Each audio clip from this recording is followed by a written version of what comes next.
The range fell silent as Sergeant Marcus Powell squinted through his binoculars at the impossible target. 1 mile away, a steel plate the size of a dinner plate gleamed in the harsh Nevada sun. He'd watched dozens of his best Marines attempt. This shot over the past 3 years, none had even come close.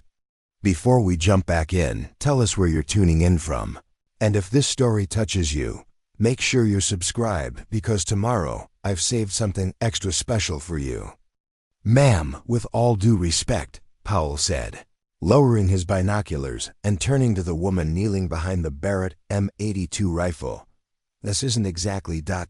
cleaning duty. Rachel Martinez didn't look up from adjusting her scope. Her calloused fingers moved with the precision of someone who'd handled firearms longer than most of these Marines had been alive. Sergeant, you asked me to clean the guns. I always test what I clean.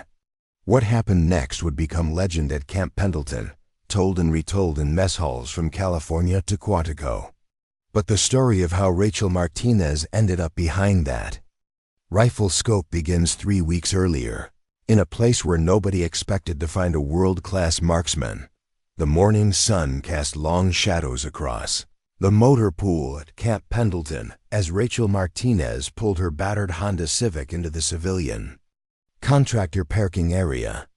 At 34, she'd grown accustomed to the stares her presence generated on military bases. A single woman working in what most considered a man's world, she'd learned to let her work speak louder than the whispers that followed her. Rachel had been cleaning and maintaining military firearms for the past 8 years, ever since her discharge. From the Army had left her searching for a way to stay connected to the only life she'd ever known. Her company, Precision Arms Maintenance, had built a reputation for meticulous work across 3 military installations in Southern California. What none of her clients knew was that Rachel Martinez held an unofficial record that would make every sniper in the Marine Corps question everything they thought they knew about long-range shooting. The contract at Camp Pendleton was her biggest. Yet, the Marines needed someone to clean, calibrate, and test over 200 precision rifles used by their Scout Sniper School. The work would take 6 weeks, and the pay would finally allow Rachel to expand her business beyond the cramped garage workshop where she'd been operating since leaving the service. Sergeant Marcus Powell met her at the armory entrance, his pressed uniform and polished boots reflecting the kind of military bearing that Rachel remembered from her own service days. At 28, Powell had already established himself as one of the Marine Corps' most promising young snipers, with confirmed kills in 2 combat deployments and a reputation for training some of the finest marksmen in the service. Ms. Martinez, Powell said, extending his hand with the careful courtesy that military personnel reserved for civilian contractors. Welcome to Pendleton. I'll be your liaison during your time here. Rachel shook his hand firmly, noting the calluses that marked him as someone who spent serious time behind a rifle. Sergeant Powell, I appreciate you taking the time to show me around. As they walked through the armory, Powell explained the scope of work ahead. The rifles ranged from standard M40A6 sniper systems to the massive Barrett M82 anti-material rifles that could engage targets at ranges exceeding a mile. Each weapon required detailed cleaning, scope alignment, and test firing to ensure peak performance. Most of our guys can hit a man-sized target at 800 yards consistently, Powell said, running his hand along the stock of a pristine M40A6. Our best shooters can stretch that out to 1,200, maybe 1,500 in perfect conditions. The Barretts, well, those are different animals entirely. We've got maybe 3 guys in the entire battalion who can work effectively with them at maximum range. Rachel nodded, her experienced eye cataloging the wear patterns on the rifle's action. What's your longest confirmed shot with one of the big 50 cals? Powell's chest swelled slightly with pride. 1.25 miles last year during advanced training. Took me 6 rounds to walk it in, but I got there. Impressive, Rachel said, and she meant it. A shot at that range required not just skill, but an understanding of ballistics that came only through years of dedicated practice. What kind of conditions? Perfect morning, minimal wind, temperature about 70 degrees. Had a spotter with me, of course. Team effort all the way. As they continued through the armory, Rachel found herself impressed by the quality of the weapons and the obvious care with which they'd been maintained. These weren't the neglected rifles she sometimes encountered at smaller installations. Someone here understood the importance of proper maintenance. Over the following days, Rachel settled into a routine that felt both familiar and foreign. The work itself was second nature. She could field strip and clean most military rifles in her sleep. But the environment was different from her usual solitary workshop. Young Marines would stop by throughout the day, curious about the civilian. Women who seemed to know their weapons better than they did. "Ma'am," asked Lance Corporal Tommy Chun one afternoon, watching Rachel perform what seemed like surgery on a rifle's trigger mechanism, "where'd you learn to work on guns like that?" Rachel looked up from her work, noting the genuine curiosity in the young Marine's eyes. "Started when I was about 12. My grandfather was a gunsmith back in Arizona. Spent every summer learning the trade." What she didn't mention was that her grandfather, Samuel Martinez, had been more than just a gunsmith. Sam Martinez had served as a Marine Corps sniper in Vietnam, where he'd earned a reputation for shots that other snipers considered impossible. He'd returned home to open a small gun shop in Tucson, but his real passion had been teaching his granddaughter everything he'd learned about the art of precision shooting. "My grandfather used to say that a rifle is like a musical instrument," Rachel continued, carefully adjusting a trigger spring. "It's only as good as the person holding it, but if you don't maintain it properly, even the best shooter in the world can't make it sing." Chun nodded thoughtfully. "You ever do any shooting yourself, ma'am? I mean, besides testing the rifles after you clean them?" The question hung in the air for a moment. Rachel had been dreading this conversation, knowing it would come eventually. How do you explain to a room full of professional warriors that you might be able to outshoot any of them, without sounding arrogant or undermining their confidence? "I do some recreational shooting," she said finally, which was technically true if you considered holding multiple unofficial long-range shooting records as recreational. Sergeant Powell appeared in the doorway, having overheard the last part of the conversation. "Ms. Martinez, I've been meaning to ask, when you test fire these rifles, what kind of range are you comfortable with?" Rachel set down her tools and looked directly at Powell. This was the moment she'd been avoiding since arriving at Pendleton. "What range do you need me to test them at, Sergeant?" "Well, for the standard rifles, we usually test at 300 yards. For the Barretts, maybe 600. Just to make sure they're zeroed properly." "That's fine," Rachel said, though she knew that testing a rifle designed for mile-plus shots at 600 yards was like testing a race car in a parking lot. As the days passed, Rachel's reputation began to grow among the Marines. Her test shots were consistently perfect, placing round after round into impossibly tight groups at whatever range Powell specified. The young snipers began gathering to watch her work, amazed by the casual precision with which she handled their most challenging weapons. "She shoots like it's no big deal," Chun whispered to another Marine as they watched Rachel put 5 consecutive rounds through the same hole at 400 yards. "Look at her. She's not even using a rest." Powell found himself increasingly intrigued by his civilian contractor. There was something about the way Rachel handled the rifles that spoke of training far beyond what any civilian gunsmith would possess. Her stance, her breathing, the smooth way she worked the bolt action. These were the movements of someone who'd spent serious time behind a military rifle. The breakthrough came during the 3rd week of the contract. Powell had brought Rachel one of the Barrett rifles that had been giving his snipers trouble. No matter what they tried, they couldn't get consistent accuracy beyond 800 yards. "The action feels smooth," Rachel said, cycling the bolt. "Several times. Scope mounts are solid." When did you last check the barrel? Last month. Everything checked out fine. Rachel removed the bolt and peered down the barrel toward the light. There's something here.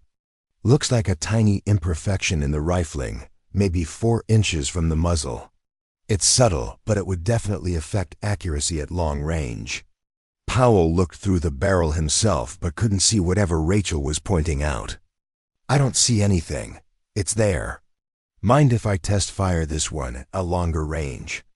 I'd like to see exactly how it's affecting the bullet's flight path. Powell hesitated. The standard test range only went out to 600 yards, and he wasn't authorized to let a civilian contractor use the longer ranges reserved for sniper training, but his curiosity was getting the better of him. How long are we talking about? Rachel was quiet for a moment, calculating. 1,000 yards should tell us what we need to know. The request was irregular, but Powell found himself nodding. I'll need to accompany you. Safety regulations. Preparing and narrating this story took us a lot of time, so if you are enjoying it, subscribe to our channel. It means a lot to us. Now back to the story. An hour later, they stood at the edge of the extended range, the Barrett rifle set up on a bipod with targets placed at 1,000-yard intervals. Powell had brought his spotting scope and was prepared to help Rachel walk her shots onto target. Take your time, Powell said, settling behind his scope. This is a challenging shot even for our best guys. Rachel chambered around and settled into position behind the rifle. The familiar weight of the weapon felt comfortable against her shoulder, and she found herself slipping into the mental state that her grandfather had taught her decades ago. The world narrowed to the space between her eye and the target, everything else fading away. The shot surprised Powell. Not because it missed, he'd expected that from a civilian contractor, but because it didn't. The .50 caliber round struck the target dead center, creating a perfect hole in the bullseye. Good shot, Powell said, though his voice carried a note of confusion. Let's see if you can repeat it. The second shot struck within inches of the first. So did the third, fourth, and fifth. By the time Rachel had fired 10 rounds, Powell was staring at a group that any of his Marines would have been proud of. Ms. Martinez, Powell said slowly, where exactly did you learn to shoot? Rachel began cleaning the rifle, avoiding his gaze. Like I said, my grandfather taught me. Your grandfather must have been one hell of a teacher. He was. Rachel's voice carried a note of sadness that made Powell realize he'd touched on something personal. He passed away 2 years ago, cancer.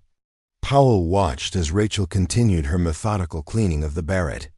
There was clearly more to this woman's story than she was letting on, but he sensed that pushing for details wouldn't get him anywhere. Over the following days, word of Rachel's shooting ability began to spread through the Marine sniper community at Pendleton. Powell had mentioned the incident to a few of his colleagues, and soon Rachel found herself the subject of intense curiosity among the base's precision shooters. The attention made Rachel uncomfortable. She'd spent years maintaining a low profile, content to work in the shadows, while the men around her collected the recognition and advancement that her abilities might have earned her in different circumstances. But at Pendleton, maintaining that anonymity was becoming increasingly difficult. The situation came to a head during a conversation with Gunnery Sergeant Jake Morrison, the senior instructor at the Scout Sniper School. Morrison was a legendary figure in Marine Corps circles, with more confirmed long-range kills than any active-duty sniper and a reputation for being able to spot exceptional talent from a mile away. Powell tells me you can shoot, Morrison said, approaching Rachel as she worked on a particularly stubborn rifle mechanism. I can hit what I'm aiming at, Rachel replied carefully. Morrison studied her for a long moment. There was something in his weathered face that reminded Rachel of her grandfather, the look of someone who'd seen enough combat to recognize the real thing when he encountered it. You know, Morrison said, settling into a chair across from Rachel's workbench, I've been training snipers for 15 years. In that time, I've seen maybe half a dozen shooters who had that natural gift, the kind of instinctive understanding of ballistics and wind reading that can't really be taught. Rachel continued working, but Morrison could see that she was listening intently. Most of those natural shooters were men who came up through our system, got the best training the corps could provide, and went on to make names for themselves in places like Iraq and Afghanistan. But every once in a while, you meet someone who learned their craft somewhere else entirely. Morrison paused, watching Rachel's hands as she reassembled the rifle's trigger group with practiced efficiency. The thing is, Ms. Martinez, talent like that doesn't usually stay hidden for long. Sooner or later, word gets out. People start asking questions. Rachel looked up from her work, meeting Morrison's gaze directly for the first time. What kind of questions, Gunny? Questions like whether the woman cleaning our rifles might be the same Rachel Martinez who holds the unofficial record for the longest confirmed shot by a female shooter in North America. The statement hung between them like a challenge. Rachel felt her carefully constructed anonymity crumbling around her, but there was also a sense of relief. She'd been carrying the weight of her hidden abilities for so long that having someone finally recognize them felt like taking off a heavy pack after a long march. I don't know what you're talking about, Gunny, she said, but her voice lacked conviction. Morrison smiled, the knowing grin of someone who just confirmed a long-held suspicion. 2 miles, 347 yards. Single shot. Montana, about 6 years ago. Unofficial, of course, because it happened at a civilian competition that doesn't keep official records. Rachel's hands stilled on the rifle. Very few people knew about that shot, and even fewer would remember the exact distance. You were there? She asked. I was judging that competition. Watched you make a shot that shouldn't have been possible. With the equipment you were using. Been wondering what happened to you ever since. The conversation was interrupted by the arrival of Sergeant Powell, who looked back and forth between Morrison and Rachel with obvious curiosity. Gunny, ma'am, Powell said.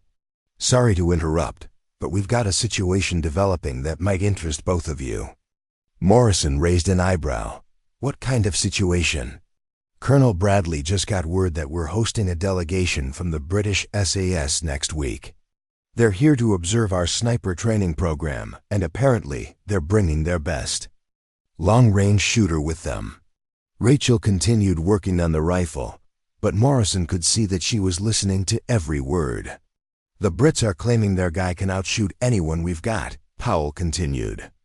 Colonel's looking for volunteers to represent the corps in what's turning into an informal competition. Morrison was quiet for a long moment, his eyes moving between Powell and Rachel. What kind of range are we talking about? They want to stretch it out as far as possible. The British shooter apparently made a confirmed kill at over 2 miles in Afghanistan. They're suggesting we test everyone at maximum effective range. Rachel looked up sharply. A 2-mile shot was beyond the capability of most military snipers, requiring not just exceptional skill, but perfect conditions and equipment calibrated to tolerances that bordered on the impossible. When's this happening? Morrison asked. Next Friday. Colonel wants our best 3 shooters on the line. Morrison nodded slowly, then turned to Rachel. Miss Martinez, how much longer do you have left on your contract here? About a week and a half, Gunny. And you'll be finishing up with the Barrett rifles around Friday? Rachel sensed where this conversation was heading and felt her pulse quicken. That's right. Morrison stood up, his decision made. Powell, tell the colonel we'll have our shooters ready. And Ms. Martinez, I think it's time we had a longer conversation about your grandfather's teaching methods. As Powell left to deliver Morrison's message, Rachel found herself alone with the gunnery sergeant once again.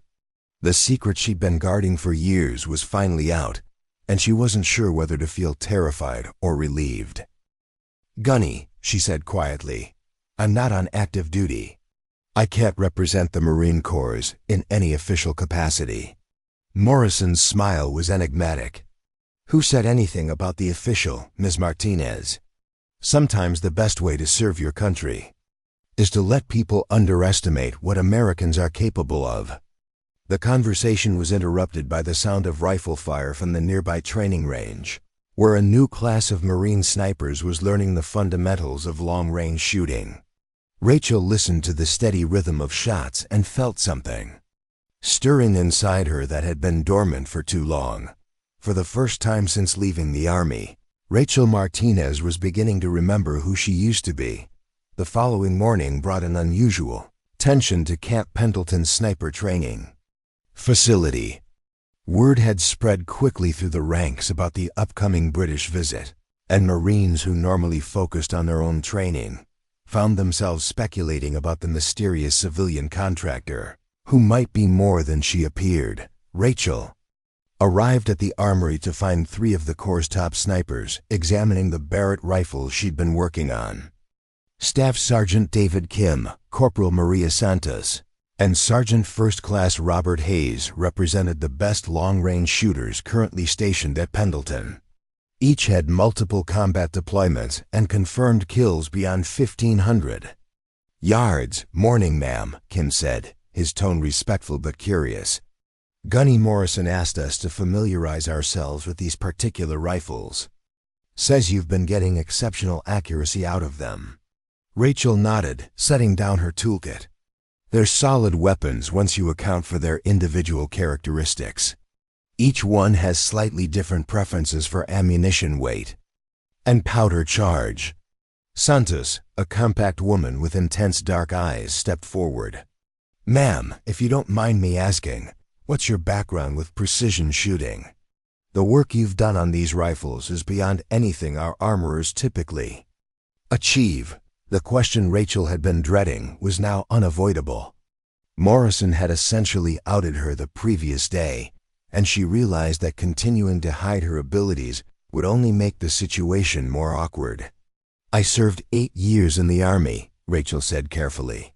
"Specialized in long-range reconnaissance and marksmanship training."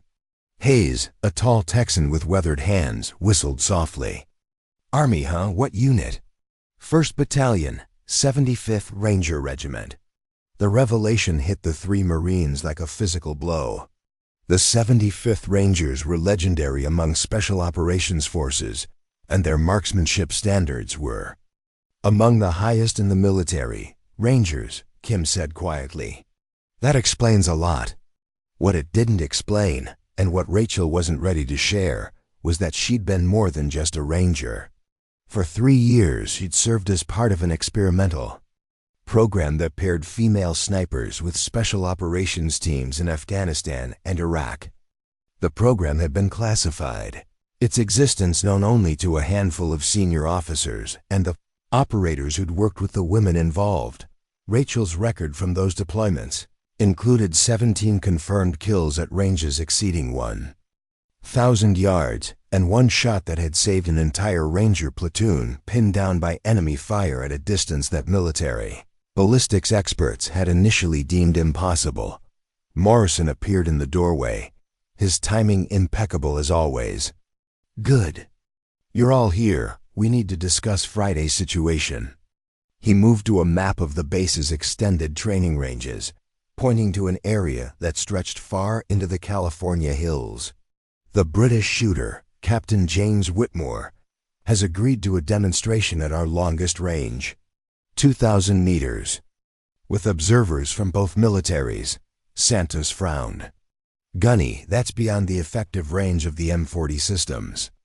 We'd need to use the Barretts, and even then, environmental factors become critical at that distance." "Exactly," Morrison said, "which is why I want our best people behind those rifles. The 3 of you will represent the Corps officially." Rachel continued working on the rifle in front of her, but Morrison's next words made her hands still. "Ms. Martinez, the Colonel has agreed to let you participate as a civilian consultant, testing the equipment we'll be using in the demonstration." The offer hung in the air like a challenge. Rachel understood what Morrison was really asking. He wanted her to show these Marines, and their British visitors, what an American shooter was truly capable of. "Gunny," Rachel said slowly, "I'm not sure that's appropriate. This sounds like a military competition." "It's not a competition," Morrison replied. "It's a demonstration of American marksmanship capabilities. And you, Ms. Martinez, represent one of our most valuable but underutilized assets." Hayes stepped forward. "Ma'am, with respect, if you're as good as the Gunny seems to think, we'd be honored to have you on the line with us." Over the next 3 days, Rachel found herself drawn into the intensive preparation for Friday's demonstration.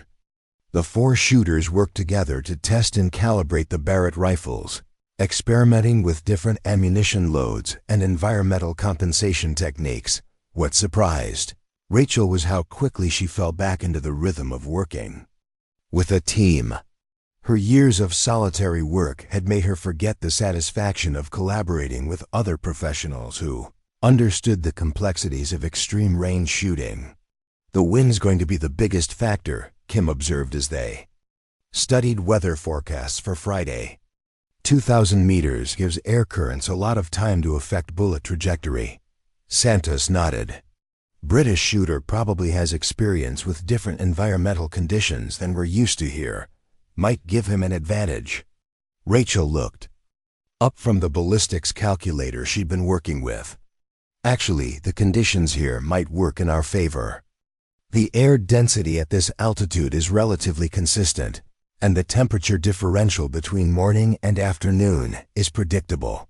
Hayes raised an eyebrow. "You've shot at this range before." "Not this specific range, but similar conditions in other locations."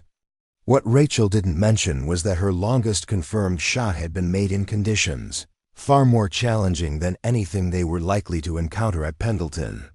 2 miles and 347 yards.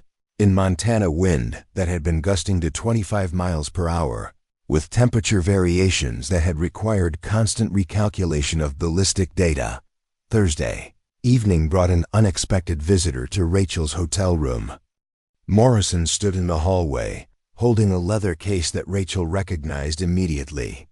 "Thought you might want to see this," he said, opening the case to reveal a pristine Barrett M82A1 rifle.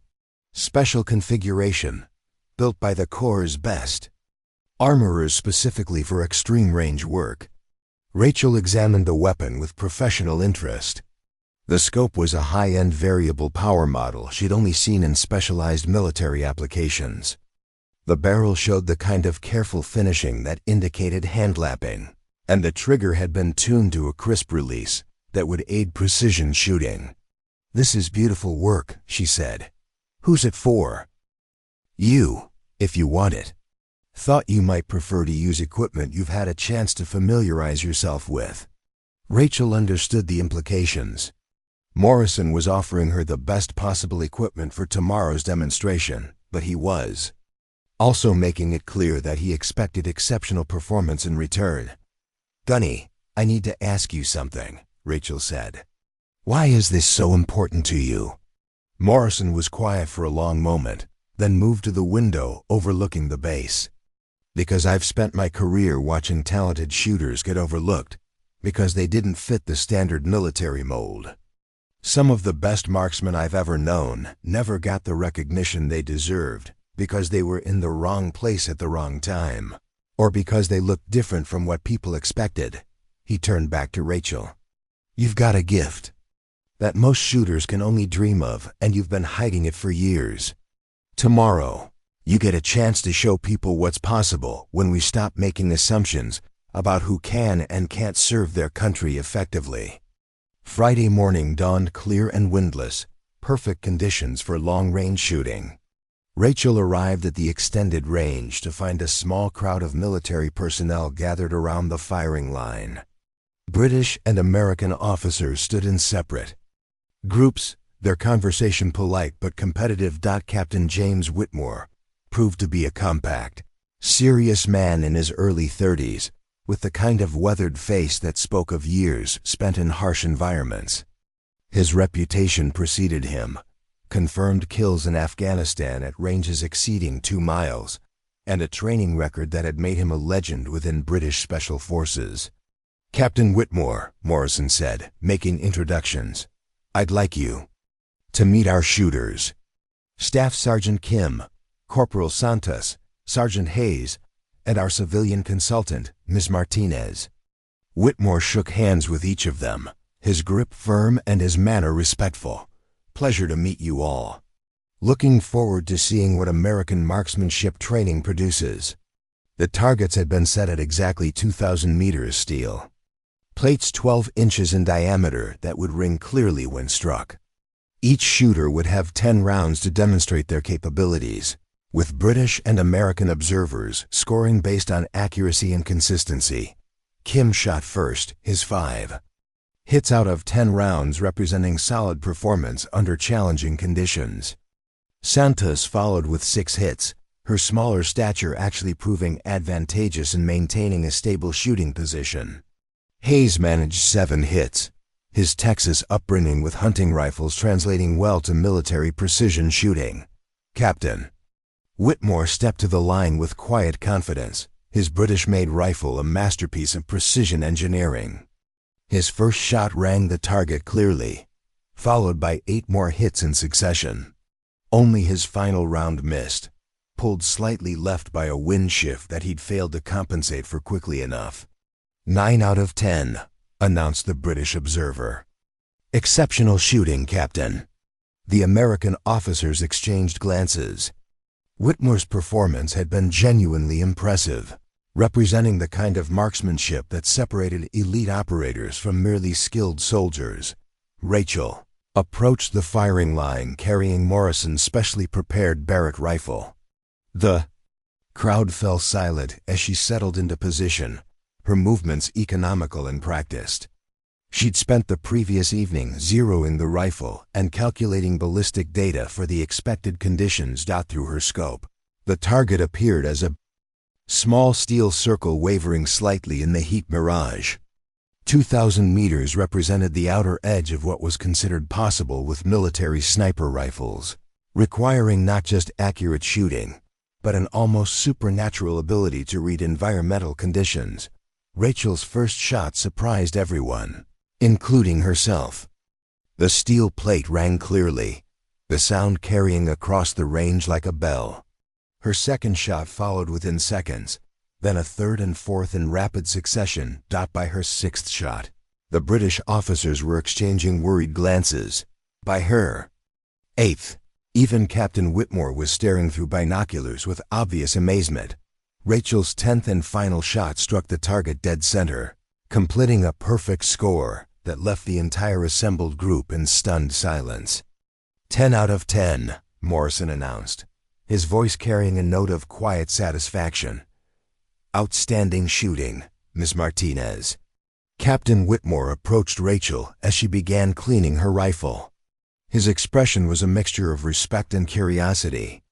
"Ms. Martinez," he said, "that was some of the finest marksmanship I've ever witnessed. Where did you train?"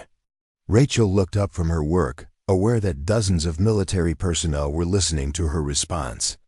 "My grandfather taught me the fundamentals, Captain. Everything else came from practice and good coaching." What she didn't say was that her performance had been deliberately restrained. The shots she'd just made, while impressive to the observers, represented roughly 80% of her actual capability under ideal conditions. As the demonstration concluded and the crowd began to disperse, Morrison pulled Rachel aside. "Ms. Martinez," he said quietly, "I think it's time we discussed your future." Morrison's private office overlooked the Pacific Ocean, its windows framing the endless blue horizon that had drawn Marines to California for generations. Rachel sat across from his desk, still processing the events of the morning demonstration. The weight of her perfect performance hung between them like an unspoken challenge.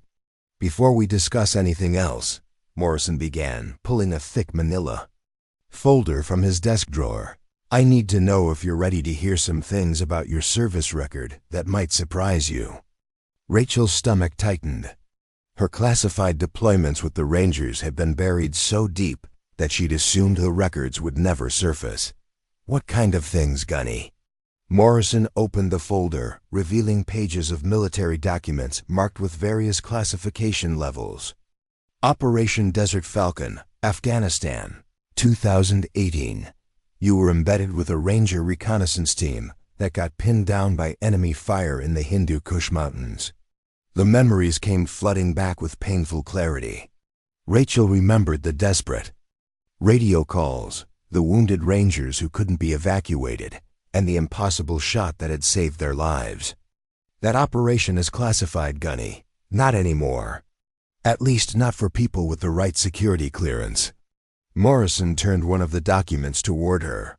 According to this after-action report, you eliminated an enemy sniper at a range of 2,847 meters using borrowed equipment and improvised ballistic calculations. Rachel stared at the document, seeing her own actions described in the clinical language of military reporting. The shot had been taken with a British rifle system she'd never used before, in wind conditions that had been constantly shifting. While under enemy fire, the British captain we met today? Morrison continued. James Whitmore was the spotter for that original shot. He's been asking questions about you for years, trying to figure out who the American shooter was who'd saved his reconnaissance team. The revelation hit Rachel like a physical blow. Whitmore hadn't been at Pendleton for a friendly competition. He'd been trying to confirm the identity of a ghost from his own military service. He knows? Rachel asked.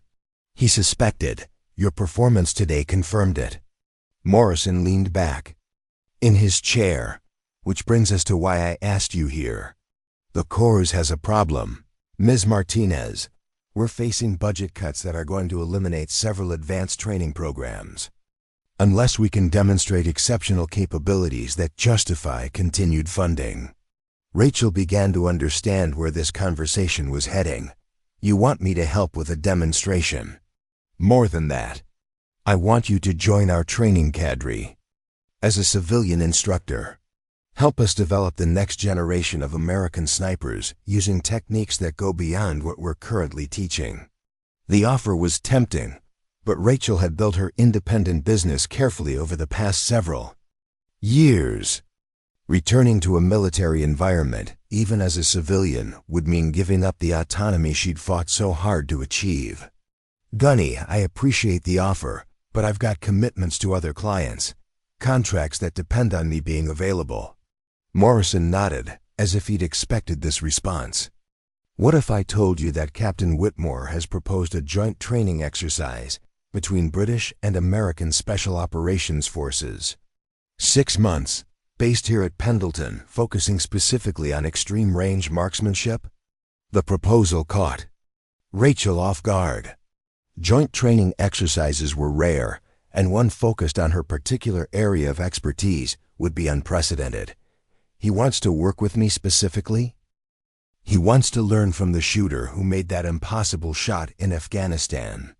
He's convinced that American marksmanship training has developed techniques that could revolutionize British special operations capabilities. Through Morrison's window, Rachel could see young Marines conducting training exercises on the beach below.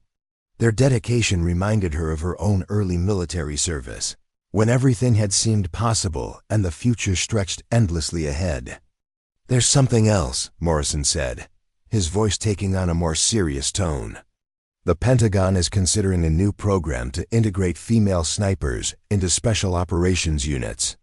Your performance today, combined with your service record, makes you the ideal candidate to help develop that program. Rachel felt the familiar tightness in her chest that came whenever her military service was discussed. The years since her discharge had been peaceful, free from the constant pressure and life-or-death decisions that had defined her time with the Rangers. I'm not sure I'm ready to go back to that world, Gunny. Morrison stood and moved to the window, his gaze fixed on the Marines training below. Ms. Martinez, I've been in this business for 23 years. In that time, I've seen maybe a dozen shooters who had the kind of natural ability that can't be taught or replicated. Most of them are dead, killed in places whose names we can't pronounce, fighting wars that most Americans don't even know about. He turned back to face her. You're alive, you're at the peak of your abilities, and you have knowledge that could save lives. The question is whether you're going to use that knowledge to serve something bigger than yourself. Before Rachel could respond, there was a knock at Morrison's door. Sergeant Powell entered, followed by Captain Whitmore, whose presence filled the small office with an almost electric tension. "Gunny, ma'am," Powell said. "Captain Whitmore requested a meeting with Ms. Martinez." Whitmore stepped forward, his manner more formal than it had been during the morning's demonstration. "Ms. Martinez, I believe we have some history to discuss." Rachel met his gaze directly. "Captain, I'm not sure what you mean." "Afghanistan 2018, Hindu Kush Mountains. My team was pinned down by enemy fire for 18 hours before someone made a shot that shouldn't have been possible." Whitmore's voice carried the weight of old memories. "I've been trying to identify that shooter for 7 years." The room fell silent. Powell looked back and forth between Rachel and Whitmore, clearly sensing undercurrents he didn't understand. Morrison watched the exchange with the attention of someone who'd orchestrated this moment carefully. "That was a long time ago, Captain," Rachel said finally. "Not long enough to forget. That shot saved 12 lives, including mine." Whitmore reached into his jacket and pulled out a small metal object, a spent brass cartridge case. "I kept this souvenir from the most remarkable piece of marksmanship I've ever witnessed." Rachel recognized the case immediately. It was from the round she'd fired that day, the .338 Lapua Magnum cartridge that had traveled nearly 3 kilometers through mountain air to eliminate the enemy sniper who'd been systematically picking off Whitmore's team. "I've spent years trying to understand how that shot was possible," Whitmore continued. "The range, the environmental conditions, the equipment limitations, everything suggested it couldn't be done. Yet someone did it." Morrison chose that moment to interject. "Captain Whitmore has proposed a joint training program that would allow our best shooters to work together on advanced techniques. He believes that combining British and American approaches could push the boundaries of what's considered possible in long-range marksmanship." Rachel looked at the 3 military men surrounding her, each representing different aspects of her past and potential future. Powell embodied the eager professionalism of young Marines who still believed they could change the world. Morrison represented the institutional knowledge and political savvy needed to implement real change. Whitmore carried the weight of shared combat experience and mutual respect earned under fire. "What exactly are you proposing?" Rachel asked. Whitmore spoke first. 6 months of intensive training, working with the best shooters from both our militaries. We'd push the limits of current marksmanship doctrine, develop new techniques, and create training protocols that could be implemented throughout NATO forces. The program would be based here at Pendleton, Morrison added. You'd have access to our best equipment and unlimited ammunition for testing and development. Powell, who had remained silent until now, stepped forward. "Ma'am, speaking for the younger Marines, we'd consider it an honor to learn from someone with your capabilities." Rachel moved to Morrison's window, looking out at the Marines training on the beach below. Their dedication and enthusiasm reminded her of her own early service, when she'd believed that individual excellence could make a meaningful difference in the world's larger conflicts.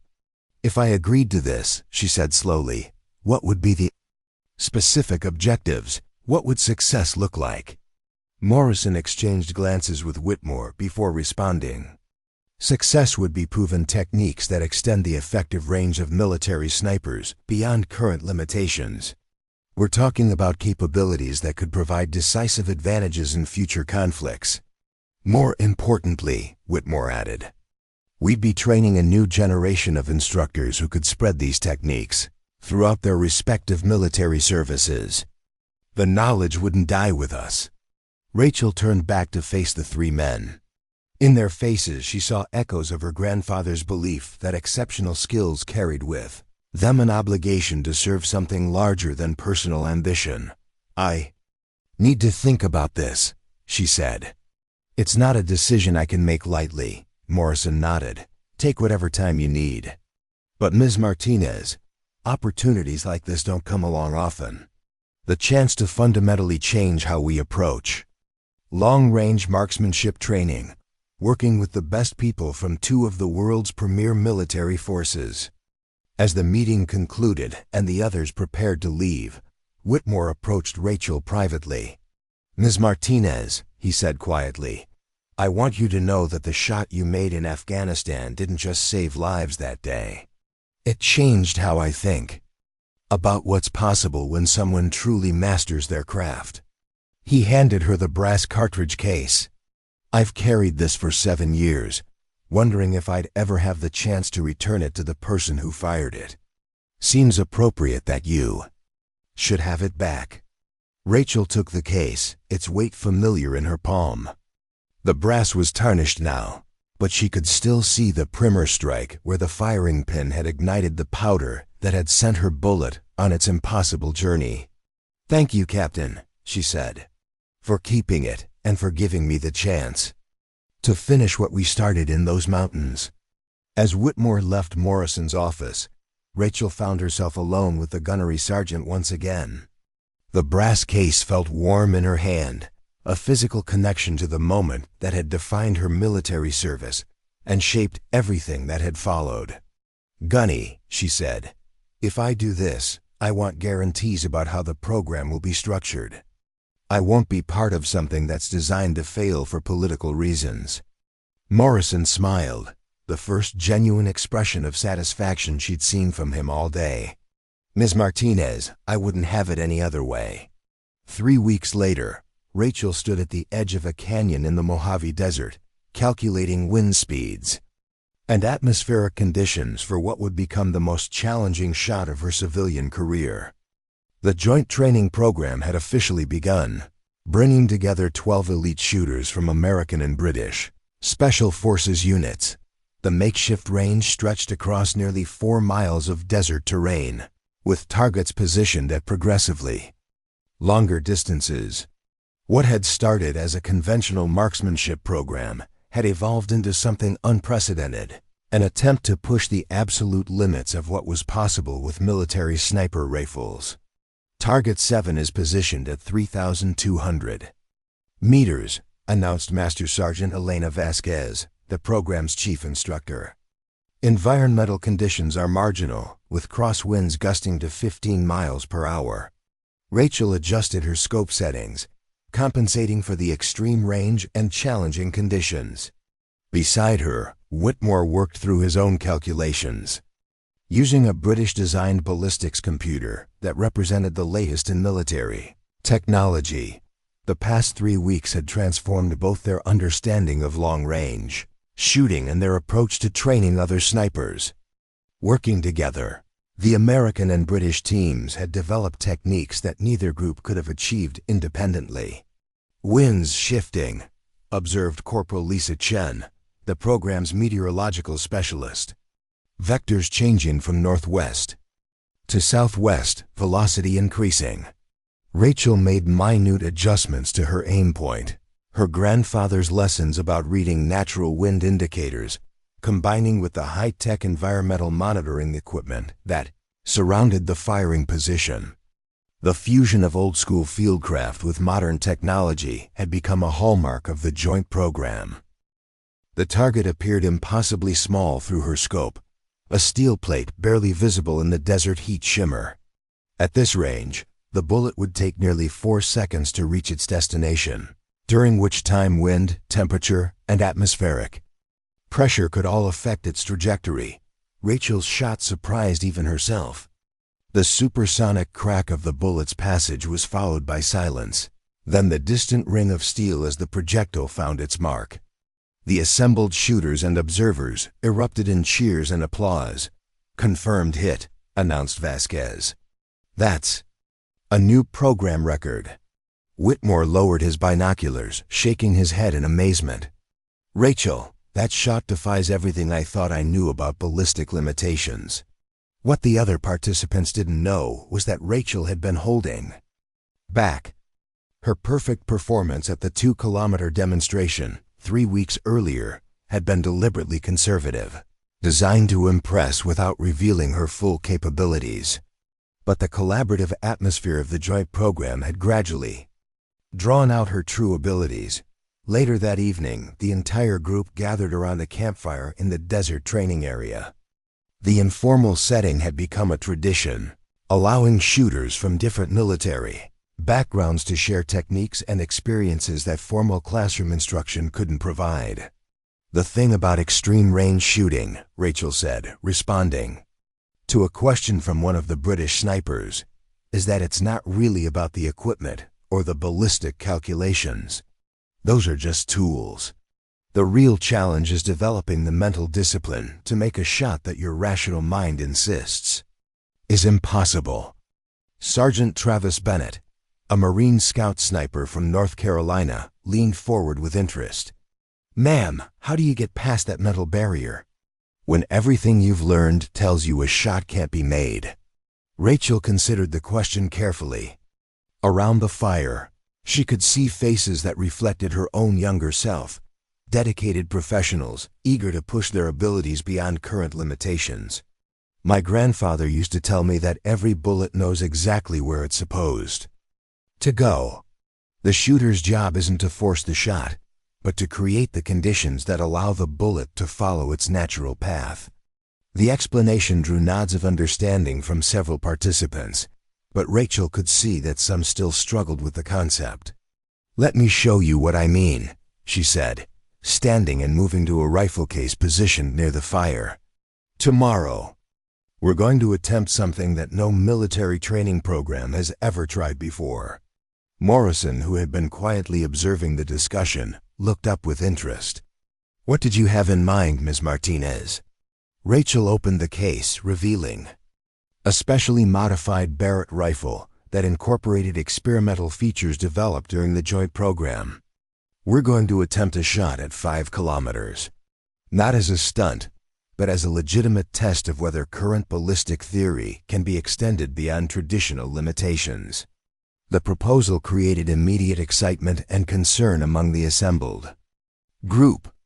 A 5-kilometer shot would be nearly twice the distance of the longest confirmed military kill, requiring perfect conditions and flawless execution. "Rachel," Whitmore said carefully, "that's entering the realm of pure experimentation. The variables involved become almost impossible to control." "Almost," Rachel agreed. "But not completely. We've spent 3 weeks developing techniques that push the boundaries of conventional marksmanship. Tomorrow we find out if those techniques can produce results that change how military forces think about long-range engagement." The discussion continued late into the evening, with participants debating the technical challenges and potential implications of such an extreme-range shot. For Rachel, the conversation represented validation of everything she'd learned about the intersection of individual skill and technological possibility. The next morning brought conditions that approached perfection for long-range shooting: clear skies, minimal wind, and stable atmospheric pressure created an opportunity that might not occur again for months. The target had been positioned on a distant ridgeline, barely visible even through high-powered spotting scopes. At 5 kilometers, the steel plate represented a challenge that pushed beyond the theoretical limits of military sniper rifles. "Ballistic computer shows a flight time of 6.7 seconds, reported Chen, monitoring her environmental sensors. "Bullet drop will exceed 40 meters, requiring compensation beyond normal scope adjustment range." Rachel had spent the early morning hours preparing for the shot, calculating variables that ranged from the Earth's rotation to the microscopic variations in barrel temperature that could affect bullet trajectory.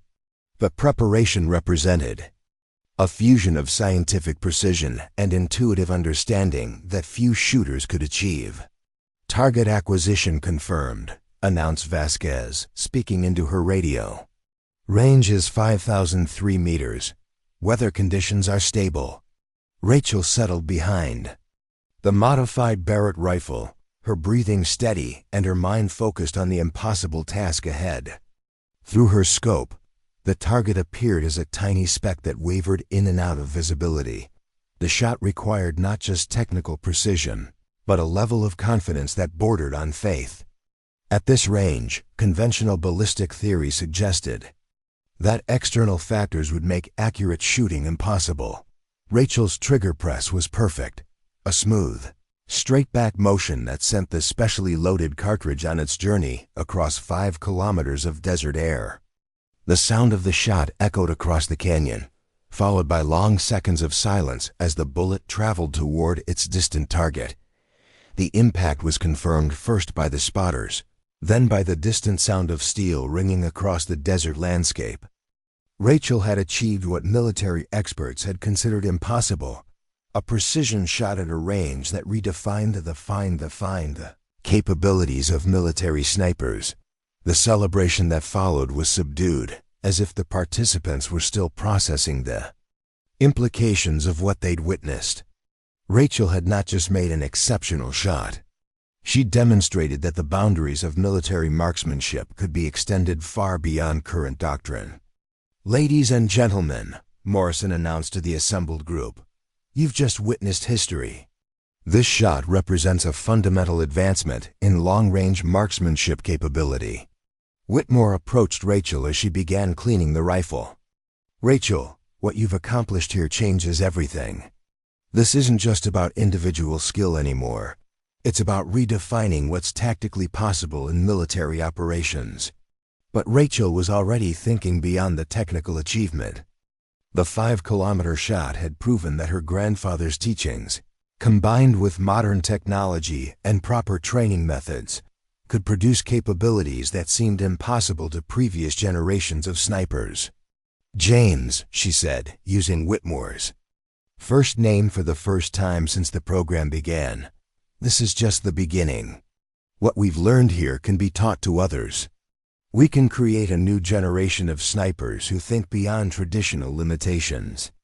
That evening, as the joint program participants prepared for their return to regular duties, Rachel found herself in conversation with Morrison about the future of military marksmanship training. "The Pentagon is already asking questions about what we've accomplished here," Morrison said. "Your 5-kilometer shot has gotten attention at the highest levels of military leadership." Rachel nodded, understanding the implications. Exceptional performance in military contexts always generated interest from senior officials looking for tactical advantages. "What happens next, Gunny?" Morrison smiled, the expression of someone who'd successfully executed a long-term plan. "Next, Ms. Martinez, you help us build a training program that produces snipers capable of shots that our enemies will consider impossible." As the desert stars appeared overhead, Rachel reflected on the journey that had brought her from a civilian contractor cleaning rifles to someone capable of redefining military marksmanship doctrine. The path ahead would require her to share knowledge that she'd guarded carefully for years, but it would also allow her to honor her grandfather's belief that exceptional abilities carried with them an obligation to serve something larger than personal ambition. The joint program had proven that the boundaries of human capability were far more flexible than most people understood. Tomorrow would bring new challenges, but also new opportunities to push those boundaries even further. 6 months after the desert demonstration, Rachel stood before a classified briefing room at the Pentagon, facing an audience of generals, admirals, and defense officials who controlled the future of American military training. The weight of their expectations pressed down on her as she prepared to present findings that would reshape special operations doctrine. "Ladies and gentlemen," announced General Patricia Hayes, the Army's Deputy Chief of Staff for Operations, "Ms. Martinez will brief us on the results of the Joint Marksmanship Enhancement Program." Rachel activated the presentation display, showing ballistic data and training outcomes that would have seemed fictional just months earlier. The numbers told a story of unprecedented advancement in military precision shooting capabilities. The joint program achieved average range extensions of 43% across all participant skill levels. Rachel began, her voice steady despite the significance of the moment. More importantly, we developed training methodologies that can be replicated at scale throughout Special Operations Forces. Admiral Robert Kane, representing Naval Special Warfare Command, leaned forward with interest. Ms. Martinez, these results suggest capabilities that exceed our current operational planning parameters. How confident are we in the reproducibility of these techniques? Rachel had anticipated this question. Military leaders were naturally skeptical of individual achievements that couldn't be systematically implemented across larger forces. Admiral, we tested our training protocols with 37 volunteers from various special operations units. Average improvement in maximum effective range was 38%, with some individuals achieving extensions exceeding 60%. The presentation continued with detailed analysis of environmental compensation techniques, equipment modifications, and psychological training methods that had emerged from the joint program. Each slide represented months of intensive work with the world's most skilled military marksman, General Michael Torres, commanding officer of U.S. Special Operations Command, raised his hand. The 5-kilometer shot you achieved in the desert. Was that a repeatable demonstration or a unique occurrence? Rachel paused, understanding that her answer would influence funding decisions, affecting thousands of military personnel.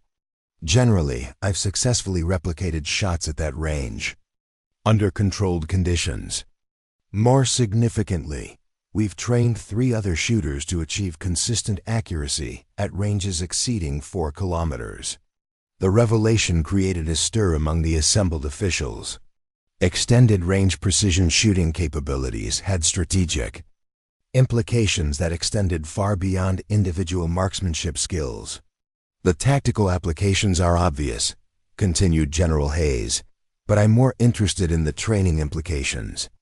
Can these techniques be integrated into existing sniper schools?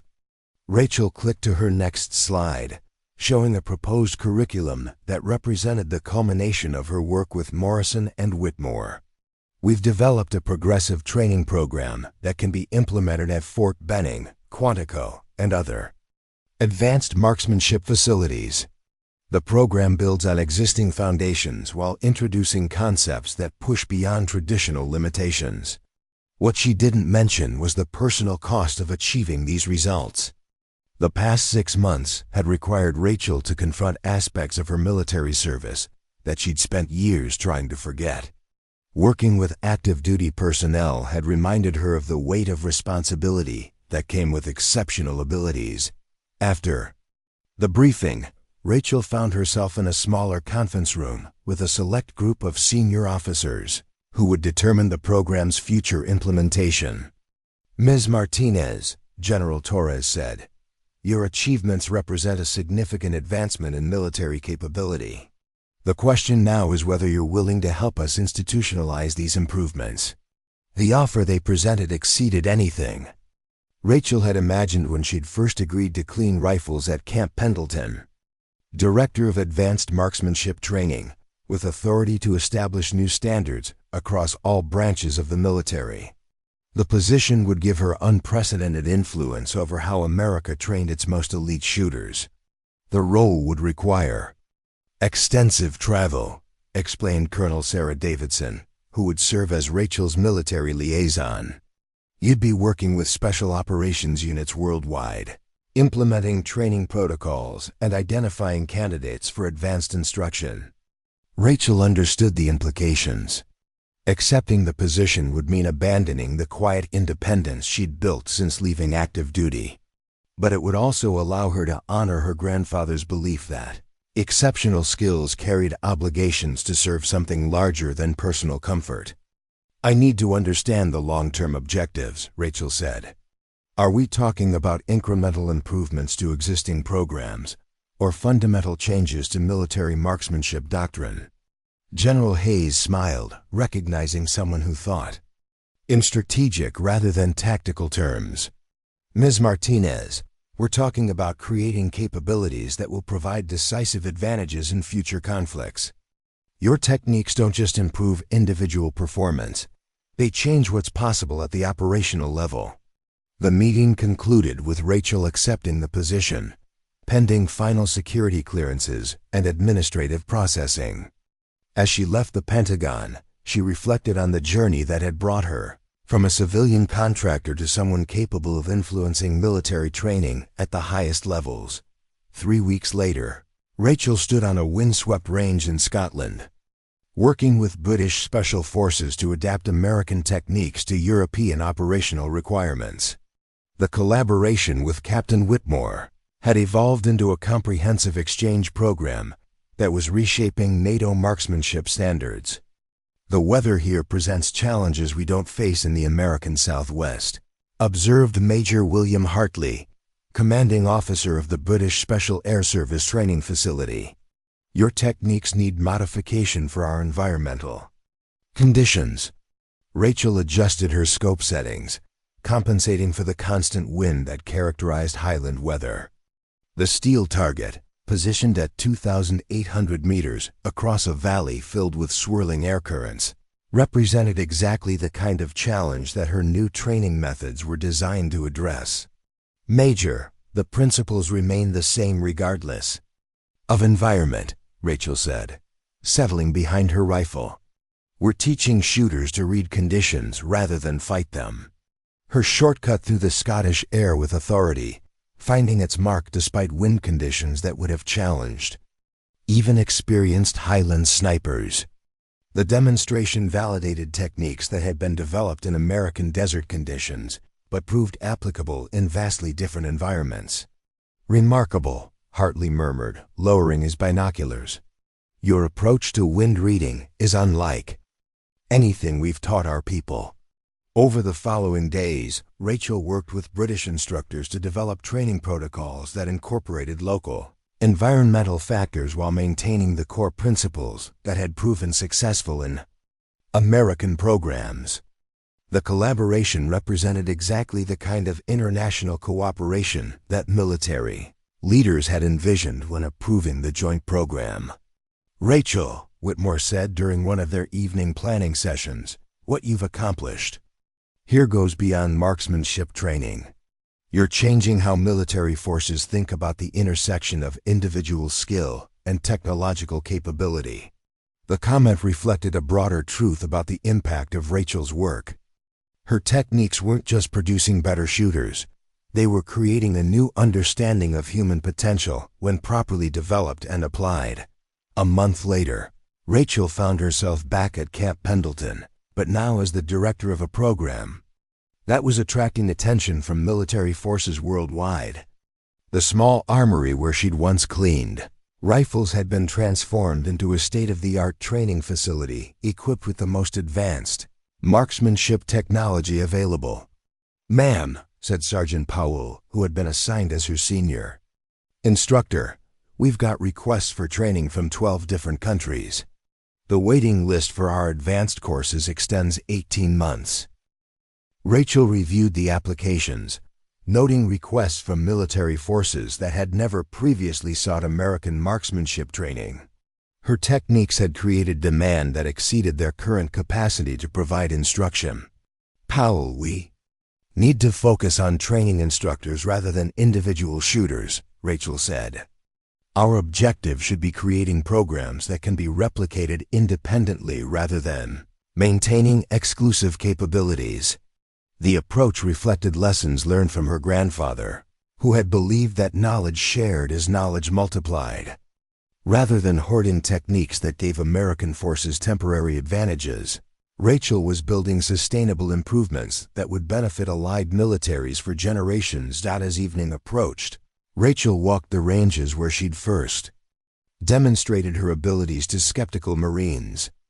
The targets that had once seemed impossibly distant now appeared routine, marking her own evolution from someone hiding exceptional abilities to someone dedicated to developing those abilities in others. Her phone buzzed with a text message from Morrison, now serving as military liaison to her program. congressional hearing next week. They want to understand the strategic implications of your training methods." Rachel smiled, recognizing that her journey from civilian contractor to military innovator was entering a new phase. The skills her grandfather had taught her in an Arizona gun shop were now influencing defense policy at the highest levels of government. The transformation had required her to overcome years of careful anonymity, but it had also allowed her to honor the memory of a man who had believed that exceptional abilities carried with them an obligation to serve something larger than personal ambition. As stars appeared in the California sky, Rachel reflected on the distance she'd traveled from that first day when Sergeant Powell had asked her to clean the guns. What had begun as routine maintenance work had evolved into a revolution in military marksmanship, training that would influence special operations forces for decades to come. 2 years after that first morning, when Sergeant Powell had handed her a rifle to clean, Rachel Martinez stood before the Congressional Armed Services Committee, facing questions that would determine the future of American military training doctrine. The mahogany-paneled hearing room buzzed with tension as senators and representatives grappled with the implications of her revolutionary marksmanship program. Ms. Martinez, Senator Catherine Williams began, her voice carrying the authority of someone who chaired the committee's Special Operations Subcommittee. "Your program has produced results that some experts consider impossible. Can you explain to this committee how a civilian contractor has fundamentally altered military training standards?" Rachel had prepared for this moment, understanding that her testimony would influence defense budgets and strategic planning for years to come. The woman who had once hidden her abilities was now advocating for programs that would transform how America prepared its warriors. "Senator, the techniques we've developed build on principles that have existed for generations.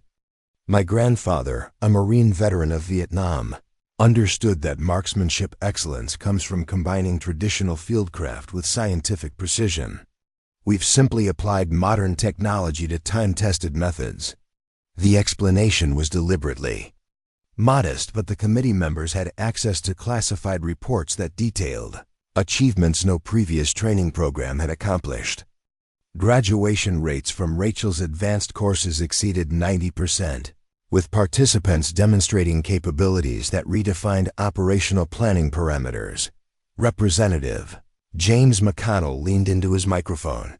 "Ms. Martinez, your program's budget request represents a significant investment in what some critics call an unproven methodology. How do we justify these expenditures to taxpayers?" Rachel activated the presentation screen behind her, displaying operational data that painted a compelling picture of strategic advantage. "Representatives, graduates of our program, have successfully completed missions that would have been impossible using conventional training methods. The return on investment, measured in lives saved and objectives achieved, exceeds any comparable military training program." What she couldn't share in the public hearing were the classified operations where her techniques had provided decisive advantages. Special operations teams equipped with extended range capabilities had eliminated high-value targets from distances that enemy forces considered safe. The strategic implications extended far beyond individual marksmanship skills. Senator Robert Harrison, a former Marine officer, asked the question Rachel had been expecting. "Ms. Martinez, your personal achievements are well documented, but can these techniques be taught to ordinary soldiers, or do they require exceptional natural ability?" "Senator, we've trained over 400 military personnel from 15 different countries. Our success rate demonstrates that these techniques can be learned by anyone with dedication and proper instruction. Natural ability helps, but commitment training matter more." The testimony continued for 3 hours, covering technical details, budget requirements, and strategic implications that would influence military policy for decades. Rachel found herself defending not just her program, but a fundamental philosophy about human potential and the obligation to develop exceptional capabilities in service of national defense. During a brief recess, General Hayes approached Rachel in the corridor outside the hearing room. "Ms. Martinez, the committee seems impressed, but there are concerns about expanding the program too rapidly." Rachel nodded, understanding the political dynamics at play. Military innovations always faced resistance from established interests, who preferred familiar approaches to uncertain advances. "General, we're not asking them to abandon existing programs. We're offering to enhance capabilities that already exist, using methods that have been proven under operational conditions." The afternoon session focused on implementation timelines and resource requirements. Rachel outlined a 5-year plan that would establish advanced marksmanship centers at 12 military installations, training instructor cadres who could disseminate techniques throughout their respective services. "The objective isn't to create elite specialists," Rachel explained to the committee. "It's to raise the baseline capabilities of all military marksmen while identifying individuals with the potential for exceptional performance." Senator Williams asked the final question of the hearing. "Ms. Martinez, looking back on your journey, from civilian contractor to military innovator, what lessons should this committee take from your experience?" Rachel paused, thinking about the path that had brought her from her grandfather's gun shop in Arizona to this moment of national significance. "Senator, this experience has taught me that exceptional capabilities exist throughout our military forces. Our job is to create environments where those capabilities can be recognized, developed, and applied in service of national objectives." Committee voted unanimously to approve funding for the expanded program, recognizing that Rachel's techniques represented a genuine advancement in military capability rather than experimental theory. 6 months later, Rachel found herself back at Camp Pendleton, but now overseeing a complex that had grown from a single armory to a comprehensive training facility that attracted students from around the world. The transformation reflected not just institutional growth, but a fundamental shift in how military forces approached marksmanship training. "Ma'am," reported Major Lisa Chun, who had been promoted to serve as Rachel's deputy director, "we've got delegation requests from Japan, Australia, and South Korea. The international demand for our training is exceeding our capacity to provide instruction." Rachel reviewed the schedule, noting that her calendar was booked solid for the next 18 months. The success of her program had created challenges she'd never anticipated: how to maintain quality while meeting global demand for American marksmanship expertise. "Chun, we need to prioritize instructor development over individual training. Our long-term impact comes from creating programs that can operate independently, not from maintaining exclusive capabilities." The approach reflected lessons learned from her grandfather, who had believed that knowledge shared was knowledge multiplied. Rather than hoarding techniques that provided temporary advantages, Rachel was building sustainable improvements that would benefit allied militaries for generations. That evening, Rachel walked the ranges where she'd first demonstrated her abilities. To skeptical Marines, the targets that had once seemed impossibly distant now served as starting points for students who routinely achieved shots that would have been considered impossible just years earlier. Her reflection was interrupted by the arrival of Sergeant Powell, now a gunnery sergeant and senior instructor in the program he'd helped inspire. "Ma'am," Powell said, "got a minute to talk about the new class starting Monday?" Rachel smiled, remembering their first meeting when he'd handed her a rifle to clean. "What's on your mind, Gunny?" 12 students, including 3 women from different services. One of them reminds me of someone I used to know, quiet professional who probably has capabilities she hasn't shown yet. The observation carried special significance for Rachel, who understood the challenges faced by women with exceptional abilities in male-dominated military environments. Her own journey from hidden contractor to program director had created opportunities for others to step forward without fear of being overlooked or marginalized. "Make sure she gets every opportunity to demonstrate what she can do," Rachel said. "Sometimes the most capable people are the ones who've learned to hide their abilities." As they discussed training plans for the incoming class, Rachel reflected on the broader impact of her work. The program had produced not just better shooters, but a new understanding of human potential when properly developed and applied. A year later, Rachel received a letter that brought her full circle to the motivation that had driven her grandfather's teaching. The letter came from a young Marine sniper who had graduated from her program and subsequently saved an entire platoon. With a shot made at a range that traditional training would have considered impossible. "Ma'am," the letter read, "the techniques you taught me allowed me to make a shot that brought 23 Marines home safely. I wanted you to know that your grandfather's legacy is still saving lives, one impossible shot at a time." Rachel placed the letter in a file that contained dozens of similar testimonials from graduates who had applied her techniques in operational environments around the world. Each story represented validation of her grandfather's belief that exceptional abilities carried with them an obligation to serve something larger than personal ambition.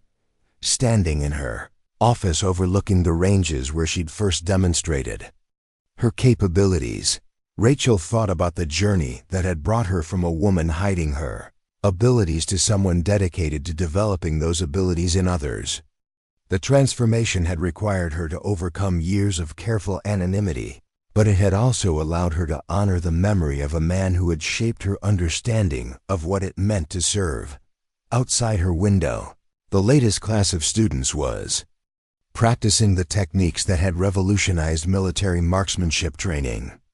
Their dedication reminded Rachel that her grandfather's legacy would continue long after she was gone, carried forward by warriors who understood that the impossible was simply another word for untested. The rifle that Sergeant Powell had first asked her to clean now sat in a place of honor in her office, a reminder that extraordinary journeys often begin with ordinary requests.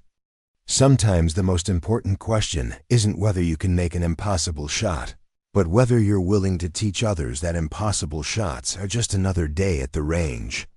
Up next, you've got 2 more standout stories right on your screen.